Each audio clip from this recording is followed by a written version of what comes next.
Price lord. ಎಲ್ಲರಿಗೂ ಶುಭ ಮುಂಜಾನೆ. ಈ ದಿನದ ದೇವರ ವಾಕ್ಯ 62ನೇ ಕೀರ್ತನೆ 12ನೇ ವಾಕ್ಯ.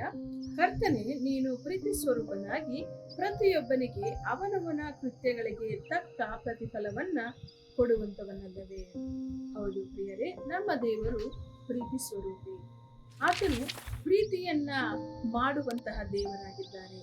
ಆತನ ಪ್ರೀತಿ ನಾವು ಲೋಕದಲ್ಲಿ ಎಲ್ಲಿಯೂ ಕೂಡ ಸಿಗಲಾರದಂತಹ ಪ್ರೀತಿಯಾಗಿದೆ. ಆದರೆ ಆ ಪ್ರೀತಿ ಮಾಡುವಂತಹ ದೇವರು ನಾವು ಮಾಡುವಂತಹ ಪ್ರತಿಯೊಂದೊಂದು ಕೆಲಸ ಕಾರ್ಯಗಳಿಗೆ ನಮಗೆ ತಕ್ಕದಾಗಿರುವಂತಹ ಪ್ರತಿಫಲವನ್ನ ಕೊಡುವಂತಹ ದೇವರಾಗಿದ್ದಾರೆ.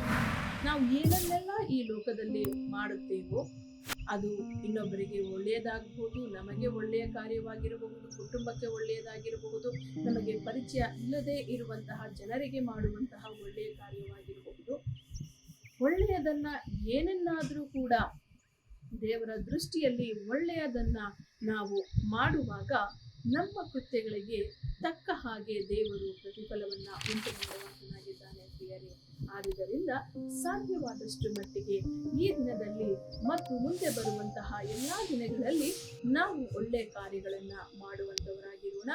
ಆಗ ಖಂಡಿತವಾಗಿಯೂ ಪ್ರೀತಿ ಸ್ವರೂಪನಾಗಿರುವಂತಹ ನಮ್ಮ ದೇವರು ನಮಗೆ ನಮ್ಮ ಕೃತ್ಯಗಳ ತಕ್ಕ ಹಾಗೆ ಪ್ರತಿಫಲವನ್ನ ಕೊಡುವಾತನಾಗಿದ್ದಾನೆ. ಪ್ರಾರ್ಥನೆ ಮಾಡೋಣ. ಕರ್ತನೇ, ಅಪ್ಪ, ಈ ದಿನದಲ್ಲಿಯೂ ಕೂಡ ಈ ಕಾರ್ಯಕ್ರಮವನ್ನು ನೋಡ್ತಿರುವಂತಹ ಕೇಳುತ್ತಿರುವಂತಹ ಎಲ್ಲಾ ನನ್ನ ಸಹೋದರ ಸಹೋದರಿಯರ ಜೀವಿತದಲ್ಲಿ ಕರ್ತನೇ, ನೀನು ಒಳ್ಳೆಯ ಕಾರ್ಯಗಳನ್ನ ಮಾಡುತ್ತಿ ಮುಂದೆಯೂ ಮಾಡುತ್ತಿ. ಅದಕ್ಕಾಗಿ ಸ್ತೋತ್ರ ಅಪ್ಪ. ನೀವು ಹೇಳಿರುವಂತಹ ವಾಕ್ಯದ ಪ್ರಕಾರವಾಗಿ ನಾವು ಮಾಡುವಂತಹ ಕೃತ್ಯಗಳಿಗೆ ತಕ್ಕ ಹಾಗೆ ಪ್ರತಿಫಲವನ್ನ ಕೊಡುವಂತಹ ದೇವರು ನೀವಾಗಿದ್ದೀರಿ ಅಪ್ಪ. ನಿಮ್ಮ ದೃಷ್ಟಿಯಲ್ಲಿ ಒಳ್ಳೆಯದಾಗಿರುವಂತಹ ಸರಿಯಾಗಿರುವಂತಹ ಕಾರ್ಯಗಳನ್ನ ಮಾಡುವುದಕ್ಕಾಗಿ ನಮ್ಮೆಲ್ಲರನ್ನ ಕರ್ತನೆ ನೀವು ಮಾರ್ಪಡಿಸಬೇಕಾಗಿ ಪ್ರಾರ್ಥನೆ ಮಾಡ್ತಿದ್ದೇನೆ ಅಪ್ಪ. ನಮ್ಮ ಬಲದಿಂದಲ್ಲ ಕರ್ತನೆ, ನಿನ್ನ ಒಂದು ಕೃಪೆಯಿಂದಲೇ, ನಿನ್ನ ಬಲದಿಂದಲೇ ಎನ್ನುವುದು ಸಾಧ್ಯವು ಸ್ವಾಮಿ.